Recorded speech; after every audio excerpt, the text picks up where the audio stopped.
So, one more interaction for the purpose of information to the students and parents. We have Neha Devre with us. Congratulations, Neha. तुझं admission झाल्याबद्दल. आणि नेहाने gate qualify केलेली आहे. नेहाचे सगळे exam मध्ये चांगले score आलेले आहेत. पण तिचा एक मुळात स्वभाव आहे की रडायचं. आणि ते रडण्याचं कारण असं की जेव्हा मुलं खूप अभ्यास करतात, खूप कष्ट करतात, तेव्हा त्यांना ही अपेक्षा असते की आपण एवढं कष्ट केलंय, मग आपण कुठे कमी पडतो. सो प्रत्येक एक्झाम मध्ये रिझल्ट येईल अशी काही गॅरंटी नसते. आणि हे अगदी आम्ही शिकवताना पण सांगतो की रिअलिटी पूर्णपणे वेगळी आहे.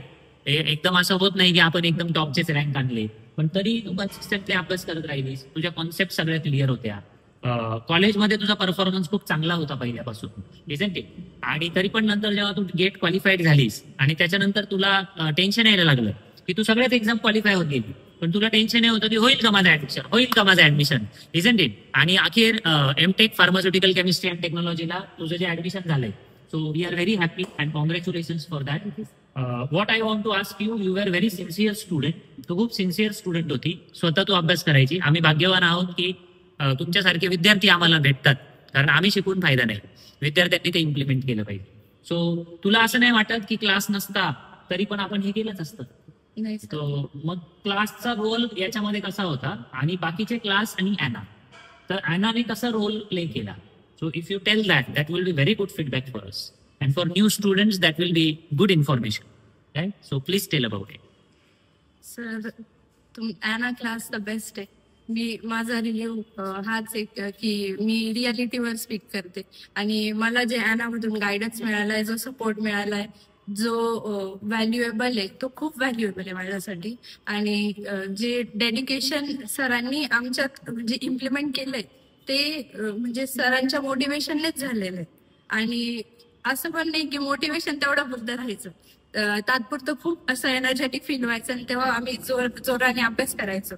पण थोड्या वेळापुरतं ते मोटिवेशन राहायचं. त्यानंतर जे आपली एनर्जी आपण लावतो तेवढी ती होत म्हणजे पुढे वाढत गेला. म्हणजे अभ्यासाचं म्हणजे जे मन आपलं अभ्यासाचं करायचं, म्हणजे आपलं जे मन करतं अभ्यासाचं की आपण अभ्यास करायला पाहिजे, ते सरांच्या मोटिवेशनमुळे आलंय. आणि तुला जे टेन्शन यायचं ऍडमिशन होईल की नाही, ऍडमिशन होईल की नाही, आणि मी प्रत्येक वेळी सांगायचो की ऍडमिशन होईल, आपण पेशन्स ठेवला पाहिजे. ऍडमिशन झाल्यावर आता तुला काय वाटतं? सर, खूप भारी वाटतंय. आणि मी आता लास्ट टाइम सरांकडे आली होती, सरांनी एकदम रिअलिटीवर सांगितलं की नायपरचा रँक माझा थोडा जास्त येऊन लागला, त्यामुळे तुझा नायपरला शक्य नाहीये. आणि ती रिअलिटी मला सरांची म्हणजे पहिले तर धक्का बसला, त्यानंतर असं वाटलं की यार सर खरं सांगताय आपल्याला आणि हा कधीतरी हे ऍक्सेप्ट करणंच आहे. मग ते खरं मी ऍक्सेप्ट कसं तरी पचवलं आणि इथून गेली घरी. मग घरच्यांना पण सांगितलं नाही सर असं बोलले. मग काय करायचं, मग पुढच्या रिझल्टची वाट बघू. आणि सर बोलले आयसीटीच्या राऊंडला चान्सेस आहे, तेवढ्या चान्सेस शब्दावर मी आयसीटीच्या राऊंडला गेली आणि पहिल्याच राऊंड मध्ये माझं आयसीटीचं ऍडमिशन होईल. तर इतकं भारी वाटलं सर तेव्हा. तुम्ही चान्सेस बोलले तिथे झालंच माझं. आणि तुम्ही एकदम रियालिटीवर स्पीक करता, ते मला तुमचा स्वभाव खूप आवडतो सर. आणि तुमचा जो गायडन्स मला मिळाला आहे तो खूप अमूल्य आहे माझ्यासाठी. आणि मी खूप थँकफुल आहे मच्छिंद्र बोचरे सरांना, महेश काळे सरांना, की त्यांचा इनव्हॅल्युएबल गायडन्स आम्हाला मिळाला. खूप बीफार्मच्या मुलांना हा एक प्रॉब्लेम आहे की कॉलेज कंपल्सरी करायला लागतं, प्रॅक्टिकल स्किप करता येत नाही. आणि कॉलेजमध्ये म्हणजे दिवसभर कॉलेज असतं, त्याच्यानंतर क्लास असतो. आणि बाकीचे ऑनलाईन क्लास बघितले तर काही काही तर मी असं ऐकलेलं आहे की 4-4 तास क्लास घेतात. नक्की काय का घ्यावं लागतं 4 तास मला कळत नाही. ॲनाचा क्लास तर 1 ते 1.5 तास असतो, पण क्वालिटी असतो. आणि त्याच्यानंतर आपल्याकडे रेकॉर्डेड व्हिडिओ असतात आणि आपण सेल्फ स्टडी करून घेतो. तर हे सगळं करताना कॉलेज पण सांभाळायचं, क्लास पण करायचा, ॲनाचं शेड्यूल असतं, आपलं डेली टार्गेट असतं, ते पण फॉलो करायचा. तर याच्यामुळे जे प्रेशर येतं टाइम मॅनेजमेंटचं, तर ते प्रेशर कसं हँडल केलंस तू? कारण याच्यावर आपण वेळोवेळी काउन्सिलिंग केलेलं आहे, बरोबर? तर हे प्रेशर कसं हँडल करायला पाहिजे हे ज्युनियर्सला सांग, सो दॅट त्यांना पण त्याचा बेनिफिट होईल. की बऱ्याचदा आपल्याला खूप पॅनिक होतो आपण की उद्या जर्नल सबमिशन आहे, आता आपली सेशनल एक्झाम आहे, बरोबर? मग यावेळी आपण कसं थिंकिंग ठेवायला पाहिजे आणि काय स्ट्रॅटेजी असायला पाहिजे थ्रू आउट द इयर? जसं सर बोलले की आपला म्हणजे आपलं जे कॉलेज आहे आणि आपलं क्लास आहे दोघं सायमल्टेनियसली कसं मॅनेज करायचं. तर माझं पर्स्पेक्टिव्ह असं आहे की मी कॉलेज आणि क्लास मॅनेज असं केलं की कॉलेज तर मी रेग्युलर केलं आणि जे कॉलेज सुटल्यावर मी ॲनाच्या स्टडी रूमला यायची. ॲनाच्या स्टडी रूमला मी एकदम कन्सिस्टंटली न चुकता आलेली आहे, कारण मला माहिती होतं की घरी जाऊन मी झोपणार आहे किंवा घरी जाऊन माझ्याकडून नाही होणार तेवढं एनर्जेटिकली जेवढं ॲनाच्या स्टडी रूम मध्ये मला ते एन्व्हायरमेंट मिळायचं. ते एन्व्हायरमेंट माझं घरी नव्हतं मिळणार. आणि जे आपल्या फ्रेंड्स सोबत आपण एकदम मोटिवेटेड होऊन अभ्यास करतो ते ॲनाच्या स्टडी रूम मध्ये तो एन्व्हायरमेंट मला खूप चांगला मिळायचा. त्यामुळे मी कदाचित पॉझिटिव्हली सगळ्या गोष्टी घेतल्या. मच्छिंद्र सरांचा तर गायडन्स होताच आणि त्यामुळे सगळं घडू शकलं. आणि सर बोलायला गेलं तर खूप साऱ्या गोष्टी ज्या क्लॅश होतात, जसं सेशनल एक्झाम आहे आणि आपल्या ॲनाचे टार्गेट्स ते मॅच नाही करत, त्यामुळे टाइम नाही मिळत मुलांना अभ्यास करायला. सेशनलचा अभ्यास मेन करावाच लागतो कारण सेमिस्टर तर सर्वांना काढायची राहते. मग ते कसं मॅनेज करायचं, तर सेशनलचा अभ्यास 1 डे बिफोरच केला. मी 1 डे स्टडी केलाय. फ्रँकली स्पीकिंग एका दिवसात सेशनलचा अभ्यास होतो. 1 दिवस आधी लागायचं, सकाळी दिवसभर अभ्यास करायचा, दुसऱ्या दिवशी पेपर देऊन यायचं. आरामात क्लिअर होतं सेशनल. आणि बाकी वेळ पूर्ण मी ॲनाच्या टार्गेट्स कम्प्लीट केले. ॲनाचे सगळे डेली टार्गेट जे होते मी एकदम कन्सिस्टंटली आणि एकदम प्रॉपरली ते कम्प्लीट केले. आणि सगळ्या गोष्टी अशा म्हणजे मच्छिंद्र सर किंवा महेश काळे सरांनी जे जसं जसं ते सांगत गेले तसं properly me step by step follow केलं.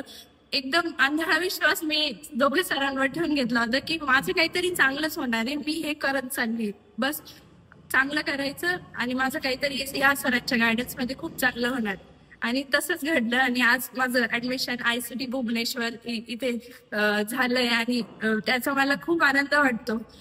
माझे आई वडील एवढे शिकलेले नाहीयेत, 12वी शिकलेले आहेत, पण तरी नाशिकमध्ये आमचं आज घर आहे व्यवस्थित सगळं. ते पप्पांच्या कष्टावर, पण आमच्या घरात कमवणारे फक्त पप्पाच. आणि त्यांच्यावरती जो लोड आहे त्याची सगळी जाणीव ठेवताच मी एकदम चांगला अभ्यास करू शकले. कारण मला सगळी घराची परिस्थिती सगळं रोज दिसायचं. मग वाटायचं की यार एक दिवस काहीतरी चांगलं करायचंय, आपल्याला खूप चांगल्या पोस्टवर हे करायचंय. फॅमिलीमध्ये म्हणायला गेलं तर फॅमिलीमध्ये B.Pharm पर्यंतच शिकलेले आहेत तरी B.Pharmच्या पुढे जे ICT किंवा अदर नॅशनल इन्स्टिट्यूट आहे तिथे जाणारी मी पहिलीच एक व्यक्ती आहे आमच्या फॅमिलीमध्ये. आणि मला हे बोलायला खूप प्राऊड फील होतं की मी एवढं करू शकले. आणि ते फक्त झालंय मच्छिंद्र सरांच्या गायडन्स आणि महेश काळे सरांच्या प्रॉपर गायडन्समुळे. बाकी क्लासमध्ये मी बघायला गेली तर बाकी क्लासमध्ये कसं आहे सगळं म्हणजे स्पून फिडिंग केली जाते. पण मच्छिंद्र सरांचा हा पॉईंट मला कायम लक्षात राहिला की नेहा स्वतः मेहनत घेतली, स्वतः हँड रिटन नोट्स बनवले तरच आपल्याला ते समजतं. आणि ते समजल्यावरच आपण काहीतरी पुढे चांगलं करू शकतो. आणि ते नॉलेज सगळ्यात इम्पॉर्टंट राहतं.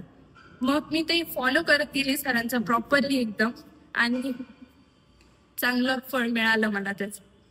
आणि बाकी क्लासेसमध्ये कसं राहतं की सगळं म्हणजे लेक्चर प्रोव्हाइड, सगळं नोट्स हँड रिटन नोट्सची काही सवय नाही, काहीच नाही होत मुलांना.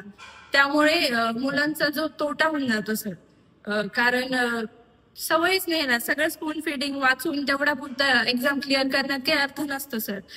प्रॉपरली जे स्टार्टिंग पासून आपण फ्लो मध्ये जे नॉलेज गेन करतो ते होत नाही रट्टा मारून सर. म्हणून ॲना क्लास मी यासाठी रेकमेंड करेल तुम्हाला लावायला की इथे ऍक्च्युअल स्टडी होतो. रियालिटी बोलायला गेलं तर ऍक्च्युअल म्हणजे जशी मेहनत घ्यावी लागते ना सर, मेहनतीत कधीच कॉम्प्रोमाइज नाही करत सर. म्हणजे पूर्ण मेहनत पोरांकडून करून घेतात, मोटिवेशन देऊन, संडेजला लेक्चर देऊन, सगळं करून. पण सर तेवढं मुलांकडून करून घेतात म्हणून एवढं शक्य होतं. कारण बाकीच्या क्लास फक्त नायपर आणि जीपॅट ओरिएंटेड आहे, पण इथे ॲना जर लावला तर तुमचा बेनिफिट असा आहे की तुम्हाला सगळा गायडन्स, ICTचा गायडन्स, गेटचा गायडन्स, सगळा गायडन्स सर स्वतः करतात, मच्छिंद्र बोचरे सर.